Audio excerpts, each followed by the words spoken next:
A segunda e principal vertente dos pós-tribulacionistas é aquela que mantém a posição semiclássica, que se acha na obra de Alexander Ries.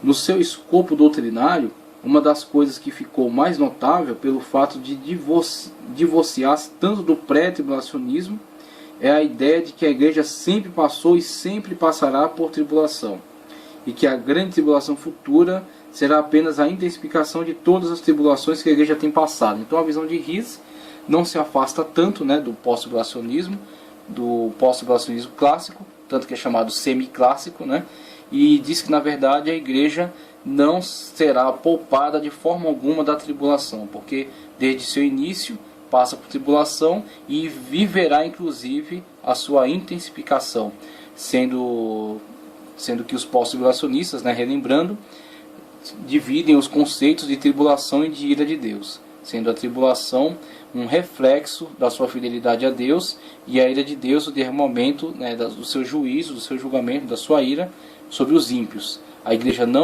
Sobre a igreja não é derramada a ira de Deus, mas a igreja sofre a tribulação como consequência do derramamento da ira de Deus durante a grande tribulação. A ira de Deus derramada sobre os ímpios, sobre a besta, sobre o falso profeta, né, sobre o dragão, é derramada sobre esses personagens. Esses personagens perseguem mais intensamente a igreja, e por isso a igreja vivencia nesse período aquilo que é chamado grande tribulação, diferenciando-se das tribulações que a igreja tem vivido ao longo da história, mas na verdade sendo apenas a sua intensificação, a intensificação das tribulações que a igreja já tem vivenciado. E aí, dando continuidade, terceiro enfoque aqui, a terceira escola de interpretação pós-tribulacionista é chamada de futurista, e é esquematizada nos livros de George Elad, tá certo? Um competente exegeta. De certa forma, ele concorda com um período futuro de 3 anos e meio ou 7 anos de tribulação.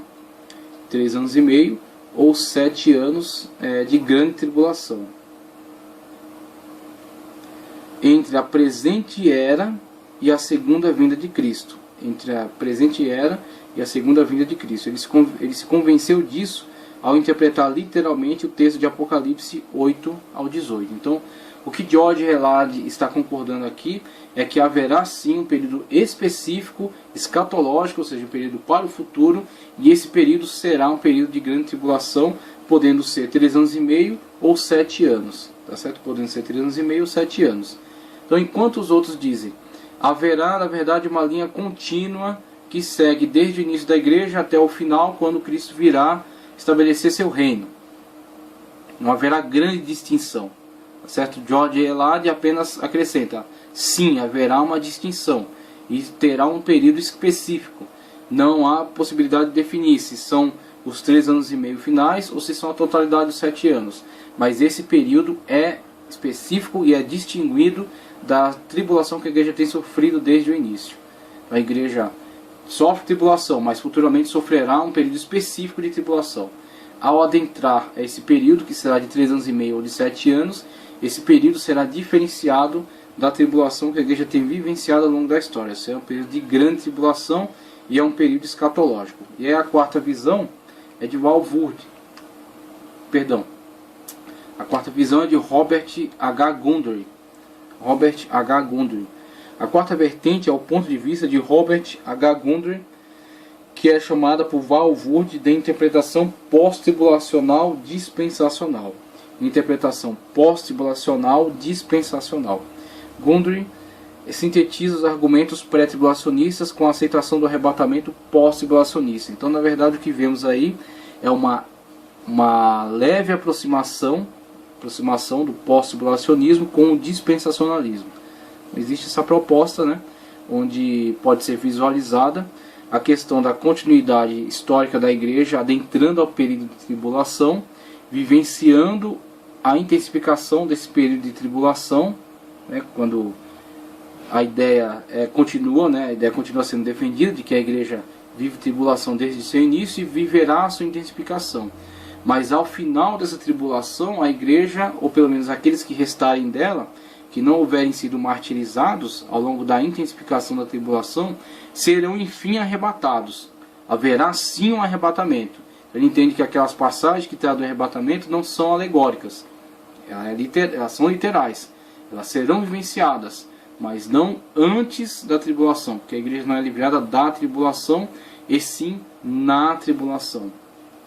A igreja vive a tribulação, é livrada na tribulação, a ira de Deus é derramada sobre os ímpios intensificam a perseguição contra a igreja vivencia a grande tribulação, mas aqueles que restarem da perseguição contra a igreja serão enfim arrebatados. Serão arrebatados, se encontrarão com aqueles que foram martirizados, e todos, juntamente inclusive com os santos do Antigo Testamento, virão na parousia estabelecer o reino milenial, quando então serão ressuscitados para viver 1000 anos, quer sejam cronológicos ou não. Ok? Então esta é a visão pós-tribulacionista. Essa é a abordagem pós-tribulacionista da escatologia. Então temos aí o pós-tribulacionismo. Embora a igreja primitiva possa não ter sido declaradamente pós-tribulacionista,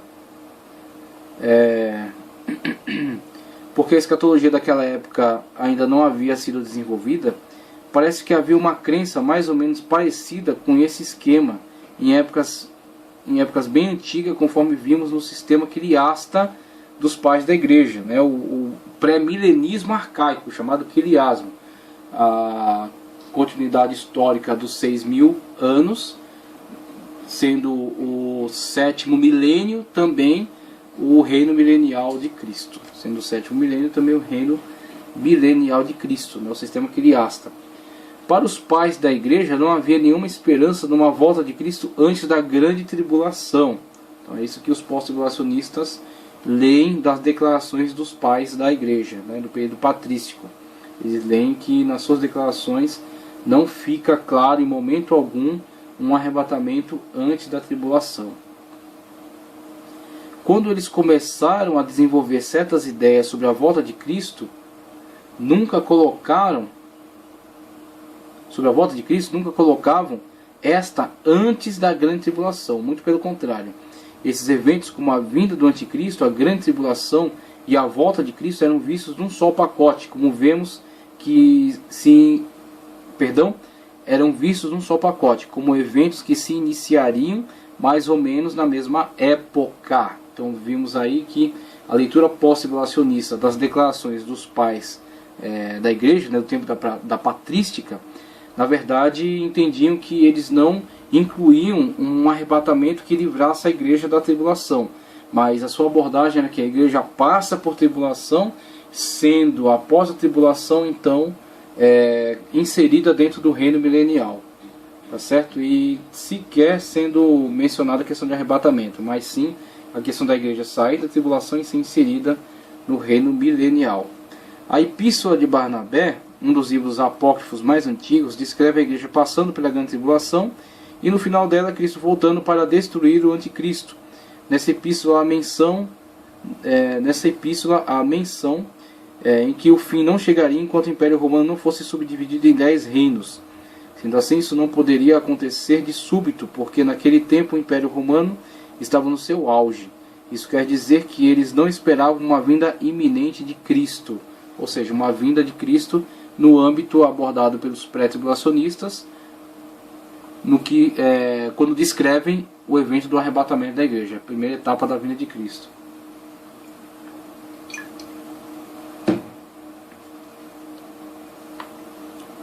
Um dos pais mais antigos da igreja, chamado Justino Marte, previa que os crentes haviam de passar por muitas aflições antes da volta de Cristo.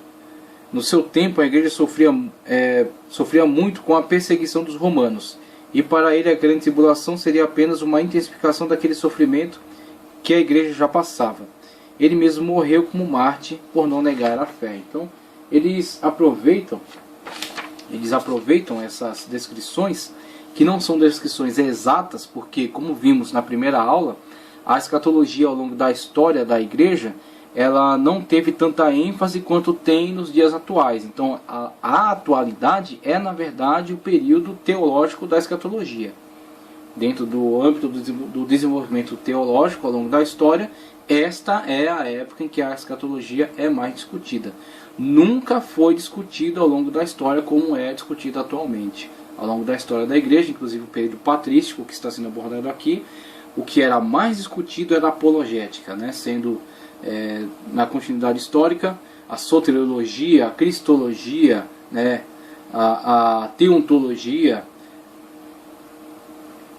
áreas da teologia que foram, cada uma na sua época, tiveram mais ênfase, né? Sendo a escatologia, na verdade, discutida com mais ênfase hoje.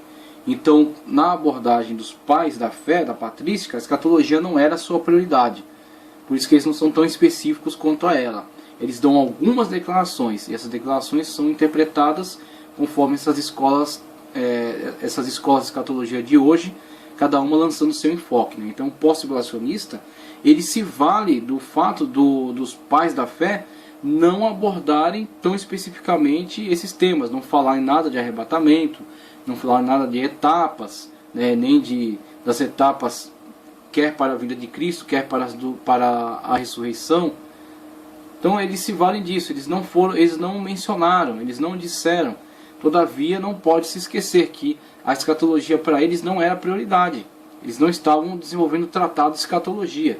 Eles estavam batalhando, principalmente na questão da apologética, da defesa da fé, da defesa da igreja, como o próprio autor da carta de Judas, né?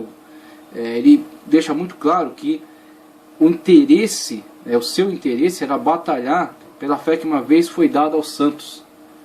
E ele passa aí qual é o clímax do momento.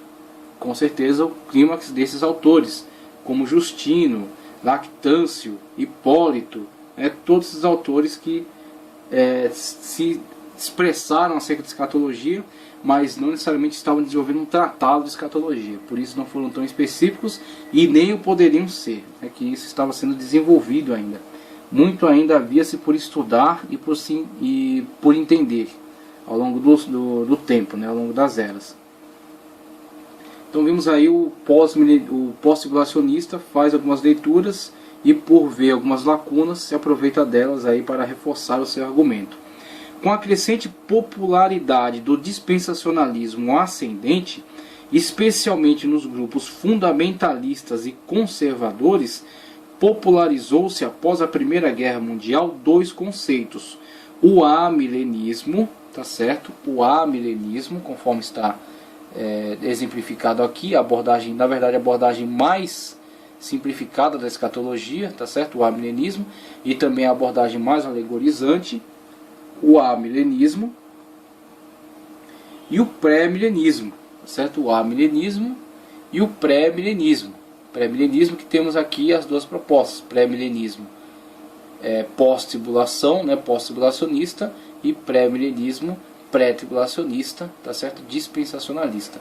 Temos aí as visões, né, as propostas escatológicas. Dentro do amilenismo, como já dissemos, surge o pós-milenismo. E dentro do amilenismo surge o pós-milenismo, que durante algum tempo tem a proeminência, mas acaba que por ser desprivilegiado depois, por causa de alguns dos seus adeptos que terminaram por se envolver em questões políticas um tanto sinistras, né? Com isso tem o enfraquecimento da escola pós-milenista, sendo seus defensores, muitos deles retornando para a visão amilenista. Então temos aí, nessa questão histórica, o amilenismo e o pré-milenismo. Como o esquema dispensacionalista crescia cada vez mais nos grupos independentes e se enquadrava no pré-milenismo e no pré-tribulacionismo, quem não era amilenista tinha que optar pelo pré-tribulacionismo, que aumentava em popularidade à medida que o mundo ia piorando, ou seja, a visão pessimista da história, a visão de que a história do homem ia piorar até que em algum momento da história haveria o arrebatamento e o início da 70ª semana de Daniel, com um agravamento ainda maior da história da humanidade, tá certo? A visão pessimista. Com isso, a queda do pós-milenismo, que tinha uma visão estritamente otimista. Logo após a Segunda Guerra Mundial, prevaleceu um movimento, logo a Segunda Guerra Mundial, apareceu um movimento que passou a ser conhecido com o nome de o Novo Evangelicalismo. O Novo